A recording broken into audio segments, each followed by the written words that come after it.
Everybody, my self doctor Kuldeep Kaur और मैं LLB 3 और 4 सेमेस्टर में आपको कंपटीशन इन्वेस्टमेंट का पेपर पढ़ा रही हूँ। आप यूनिट 2 क्वेश्चन नंबर 2 आज डिस्कस करेंगे। इससे पहले क्वेश्चन नंबर 1 आप डिस्कस कर चुके हैं हम आपके साथ। सबसे पहले आपको पढ़ाने से पहले सिलेबस बता दें।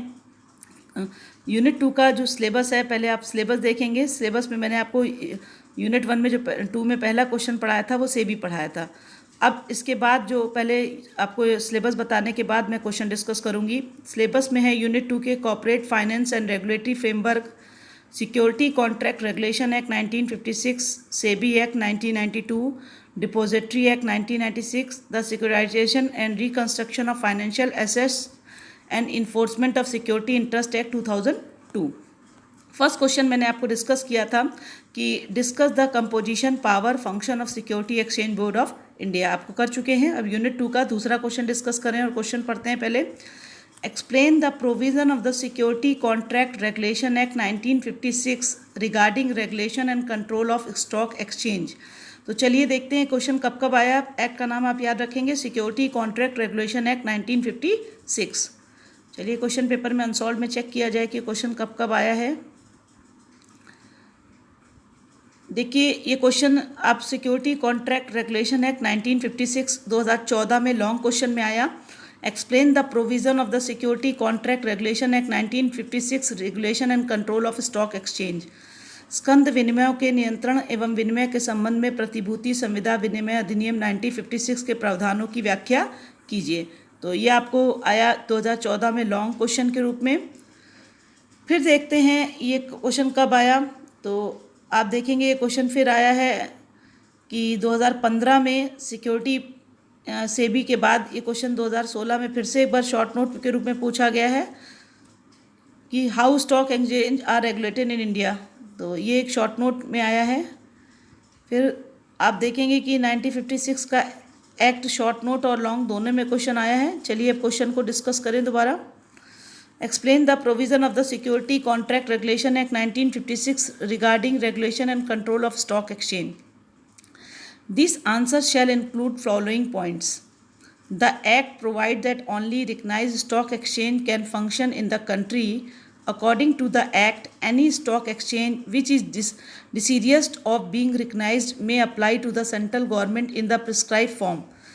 Power to obtain information and institute inquiry by laws of stock exchange, power to separate governing body, power to suspend business of stock exchange, power to prohibit contract in certain cases, listing of securities। तो ये question आपको long में आता है और एक इसमें से आपके शॉर्ट नोट में क्वेश्चन है जो आप ऊपर देखेंगे लिखा भी है, लिस्टिंग ऑफ सिक्योरिटीज़ कई बार शॉर्ट नोट में भी आया है।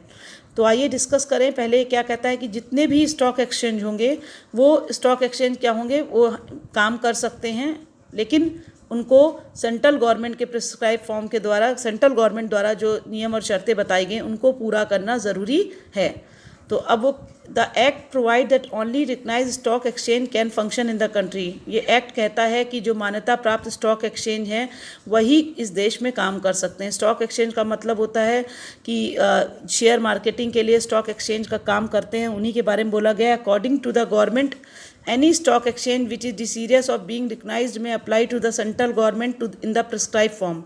The application must be accompanied by, देखिए इस एप्लीकेशन में क्या क्या लिखा जाएगा वो बता रहे हैं। ए copy of the bylaws of the stock exchange for the regulation, bylaws जो बनाए गए हैं, विधियाँ बनाई गई हैं स्टॉक एक्सचेंज की, उनका रेगुलेशन लिखा जाएगा। A copy of the rules relating in general to the constitution of the stock exchange, इसका क्या बनाते समय इसमें क्या संविधान, मतलब किस तरीके से फॉर्मेट किया गया, इसका कॉन्स्टिट्यूशन क्या है, संरचना क्या है, वो बातें लिखी होंगी। The rules shall in particular relates to the constitution and power of the governing body of the stock exchange and the manner in which business is transacted, किस तरीके से ये काम करेगा, अपने व्यवसाय करेगा। the power and duty of the member of the stock exchange, इस स्टॉक एक्सचेंज के सभी सदस्यों की शक्तियाँ क्या होंगी और उनके कर्तव्य क्या होंगे। matter relating to the membership of the stock exchange such as the qualification for membership, exclusion, suspension and readmission of member etc. And देखिए यहाँ पर किस तरीके से स्टॉक एक्सचेंज में क्या योग्यता रखी जाएगी, कब उनको सस्पेंड किया जाएगा, कब उनका दोबारा उनको मेंबर्स को बुला लिया जाएगा, सारी प्रक्रिया तय की जाएगी।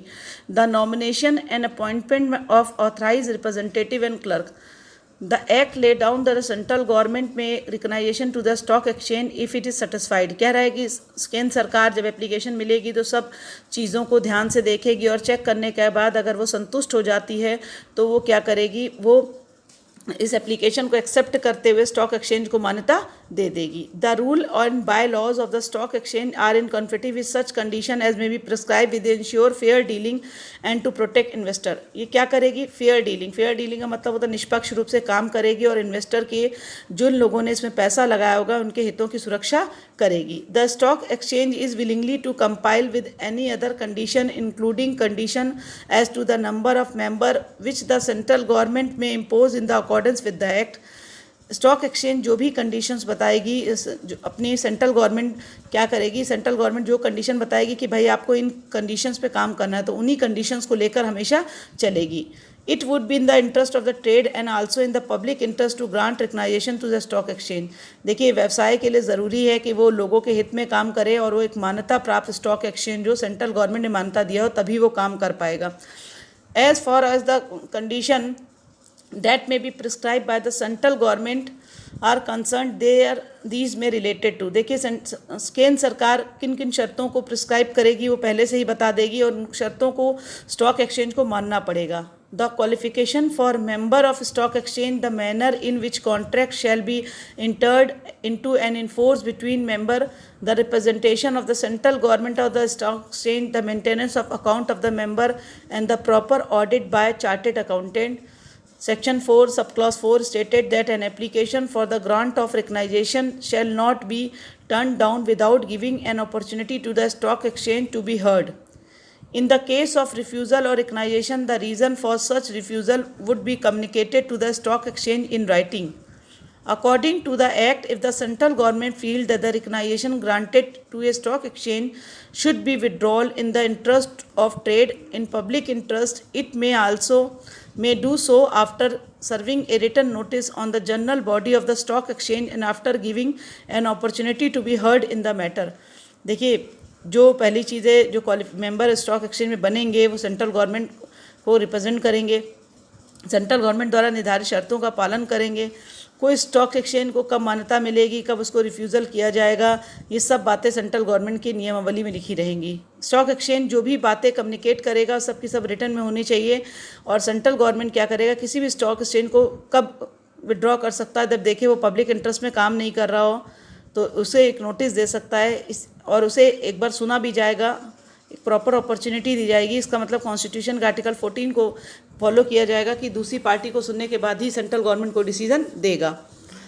Power to obtain information and institute inquiry. Section 6 refer to the power of the central government and the SEBI to obtain information from the stock exchange and its member and also institute inquiry it required. It laid down that every recognized stock exchange shall furnish to the SEBI such periodical returns relating to its affair as may be prescribed.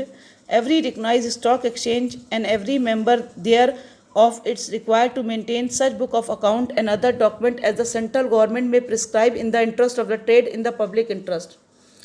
If the SEBI is satisfied that it is the interest of the trade of the public interest or institute of inquiry, it may call upon the stock exchange or any other member thereof furnish in writing such information or explanation relating to the affair of the stock exchange and a member are required to the stock exchange that the SEBI may require. The stock exchange and its member are required to produce book of account and all such other documents before the authorized conducting the inquiry that may be prescribed by the letter. देखिए किस तरीके से section 6 बता रहा है कि central government और सेबी क्या करेंगी, स्टॉक एक्सचेंज और उसके मेंबर्स के बारे में पूरी इंक्वायरी करेंगी. हर जो रिकग्नाइज स्टॉक एक्सचेंज होगा वो क्या करेगा, अपने रिकॉर्ड को मेंटेन रखेगा कि जब भी सेबी और सेंट्रल गवर्नमेंट उस रिकॉर्ड को मांगे तो उस रिकॉर्ड को दे सके. अपने एनुअल एक मीटिंग करे, एनुअल रिपोर्ट दे दे सेंट्रल गवर्नमेंट को कि स्टॉक एक्सचेंज किस तरीके से काम किया है. और सारे वो जब वो कहा जाए, उसे मांगा जाए तो किताबों को प्रोड्यूस करे, अकाउंट्स को प्रोड्यूस करे जिसके बारे में डिमांड की जा रही है, चाहे सेंट्रल गवर्नमेंट के द्वारा चाहे सेबी के द्वारा. By laws of stock exchange, उपविधियाँ क्या होंगी स्टॉक एक्सचेंज की. Section 9 of the Act related to the power of the stock exchange to make bylaws subject to the approval of the SEBI. ये कह रहा है कि स्टॉक एक्सचेंज के जो बायलॉज होंगे वो भी सेबी के द्वारा अप्रूव्ड होने चाहिए। दीज बायलॉज में provide for among other thing the opening and closing of market. इस बायलॉज में ये भी लिखा होगा कि बाजार कब खुलेगा, किस समय बंद होगा, उनका ट्रेड का आवर क्या होगा, क्लियरिंग हाउस कैसे होगा, कैसे कॉन्ट्रैक्ट होगा, the delivery of payment of securities, the passing on the delivery order, सब तरीके से किस तरह से डिलीवरी सिक्योरिटी को कौन कौन सी चीज़ें सिक्योरिटी के अंदर मानी जाएंगी, किस तरीके से डिलीवरी होगी।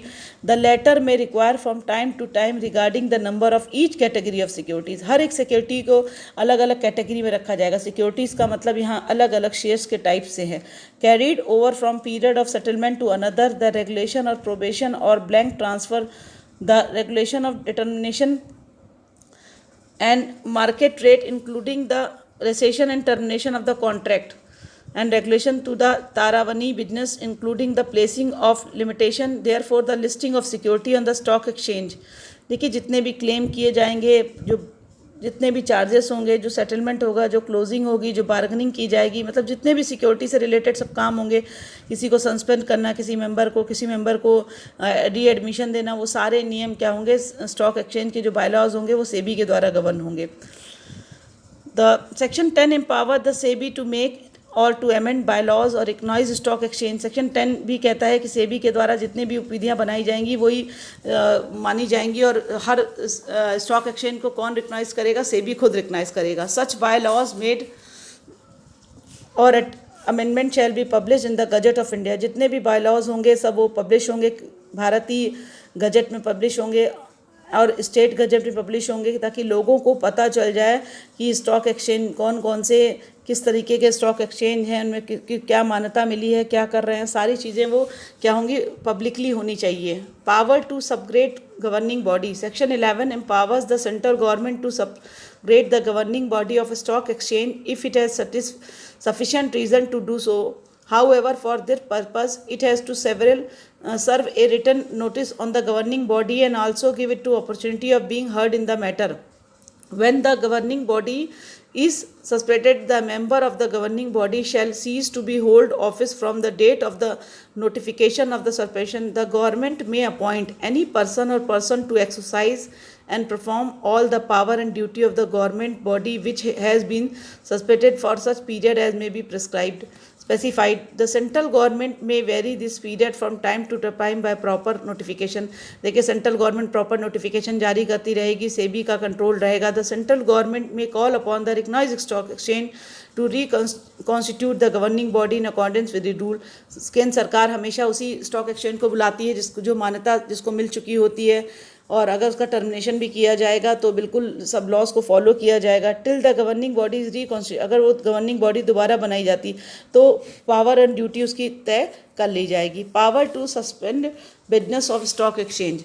कौन सी ऐसी शक्तियाँ होंगी जब स्टॉक एक्सचेंज को सस्पेंड कर दिया जाएगा, तो section 12 empowers the central government to suspend the business of stock exchange under certain circumstances for a period not exceeding 7 days। कह रहा है कि हम इसको सस्पेंड करते हैं लेकिन कर सकते हैं, लेकिन 7 दिन से ज़्यादा नहीं। जब सस्पेंड किए जाएंगे उस दौरान हमें इनको सुनना पड़ेगा, दूसरे पर्सन को सुनना पड़ेगा, अपॉर्चुनिटी देनी पड़ेगी बॉडी को, और सुनने के बाद ही हम आगे का कोई डिसीजन लेंगे। Power to probate character in certain cases. Section 16 empower the SEBI to prevent under speculation in specified security in any state of area. The central government may make a declaration prohibiting any person in the state or area specified in the notification from entering into any contract for the sale or purchase of any security specified in the notification except to the extent and the matter if any specified therein. Listing of securities section 21। Short note के लिए भी listing of securities important है, long में तो question आएगा ही आएगा, इसमें से एक शॉर्ट नोट भी इंपॉर्टेंट बनता है। Listing of securities section 21 of the act empower the central government to compel any public company to have its securities admitted to dealing on a recognized stock exchange by required to fulfill any condition that may be prescribed in this behalf by the stock exchange concerned. Listing has the following advantage, and to realize these advantage company are required to get their securities listed। देखिए section 21 कहता है कि central government क्या करेगा, compel करेगा कि हर public company जितनी भी उसके पास सिक्योरिटीज़ हैं जो रिकग्नाइज स्टॉक एक्सचेंज चला रहा है वो लिस्टिंग करवा लेगा। लिस्ट का मतलब आप समझते होंगे कि किसी चीज़ की सूची बनाना कि कौन टॉप पे चल रहा है, कौन लिस्ट में नीचे चल रहा है। इसके बहुत सारे एडवांटेज होते हैं और हर एक कंपनी क्या करती है, अपनी सिक्योरिटीज़ को हमेशा लिस्ट में रखती है। Listing of securities confirm the advantage of liquidity, marketability and free transferability on security, and according listed security receive treatment for investment by institution and foreign investors. देखिए, जब लिस्टिंग आपके पास रहेगी तो एडवांटेज आपको मिलेगा कि मार्केट में आप ट्रांसफ़र कैसे की जाएंगी, सब कुछ पता रहेगा इन्वेस्टर को, चाहे वो फॉरेन का इन्वेस्टर हो, चाहे वो लोकल इन्वेस्टर हो, चाहे कोई इंस्टीट्यूशन हो, सारी चीज़ें ओपनली पता होनी चाहिए। लिस्टेड सिक्योरिटी इंजॉय मोर पब्लिक कॉन्फिडेंस। जब कोई सिक्योरिटीज़ लिस्टेड होती है तो पब्लिक का कॉन्फिडेंस बढ़ जाता है और वो उन चीज़ों को ज़्यादा खरीदती है क्योंकि उसमें रिस्क बहुत कम होता है।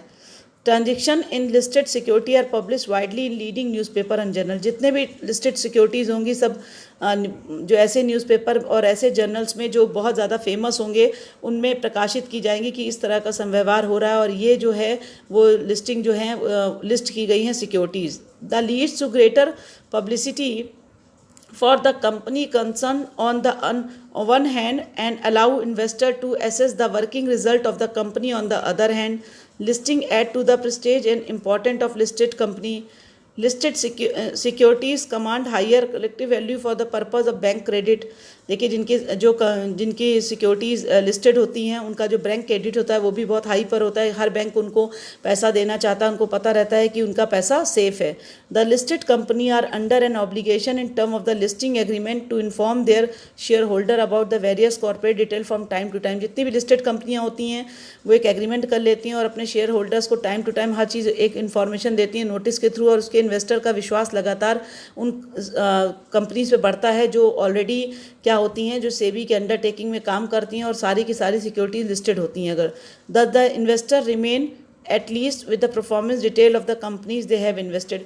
यहाँ पर इन्वेस्टर भी क्या होता है, बिल्कुल फ्री होता है कि उसको पता है कि उसकी ये जिस कंपनी में वो पैसा लगा रहा है वो कंपनी बिल्कुल सही है, तो वो ऐसी कंपनी को प्रेफर करता है जिनकी सिक्योरिटीज़ हमेशा लिस्ट रहती है। और इस लिस्ट को कौन प्रोवो करता है, सेंट्रल गवर्नमेंट। तो चलिए, आपको क्वेश्चन डिस्कस किया मैंने, आपको यूनिट 2 का सेकेंड नंबर को जो क्वेश्चन डिस्कस किया, देखिए उसमें इंपॉर्टेंट चीज़ें क्या हैं जो आप याद रखेंगे। तो सबसे पहले चीज़ हम आपको जो चीज़ें पॉइंट्स बता रहे हैं उन पॉइंट्स को आप याद कर लेंगे और देखेंगे कि वो क्वेश्चंस पूरा अपने आप कवर हो रहा है। देखिए, जो क्वेश्चंस था, आप पहले क्वेश्चंस को देखिए कि क्वेश्चन लिखा गया था, explain the provision of the security contract regulation act 1956 regarding regulation and control of exchange India. तो सीधी सी बात बिल्कुल बता दी गई कि एक्ट क्या है, रिकग्नाइज करेगा एक्ट और पूरी कंट्री में काम कर सकते हैं जो स्टॉक एक्सचेंज होंगे, और ये स्टॉक एक्सचेंज सेबी के अंडर में होंगे और सेंट्रल गवर्नमेंट इनके लिए नियम बनाएगी। इनका काम क्या क्या रहेगा ये मैं आपको बता चुकी हूँ, ऑलरेडी मैं सेक्शन डिस्कस कर चुकी हूँ कि power to obtain information institute inquiry section 6 में है, by laws of stock exchange section 9 में है, power to supersede governing body section 11 में है, power to suspend business of stock exchange section 12 में है, prohibit contract in certain cases section 16 में है, और section 21 most important for short note listing of securities. जब लॉन्ग आएगा तो सब कुछ लिखेंगे, शॉर्ट नोट पूछेगा लिस्टिंग ऑफ सिक्योरिटीज तो आप एक्ट का नाम लिखिए, एक्ट कब आया, उसका ऑब्जेक्ट क्या है वो लिखिए, और शॉर्ट नोट क्वेश्चन को डिस्क्राइब कर दीजिए लिस्टिंग ऑफ सिक्योरिटीज। अगर लॉन्ग आएगा तो जितने पॉइंट्स इसमें डिस्कस किए गए हैं, जितने सेक्शन डिस्कस किए गए हैं उन सेक्शंस को आपको ध्यान रखना है। सेक्शन 9 डिस्कस किया गया है, 10 डिस्कस किया गया है, 11, 12, 16 और 21, और इंट्रो पार्ट आप डिस्कस कर देंगे अलग से। तो ये मोस्ट इंपॉर्टेंट क्वेश्चन है यूनिट 2 का।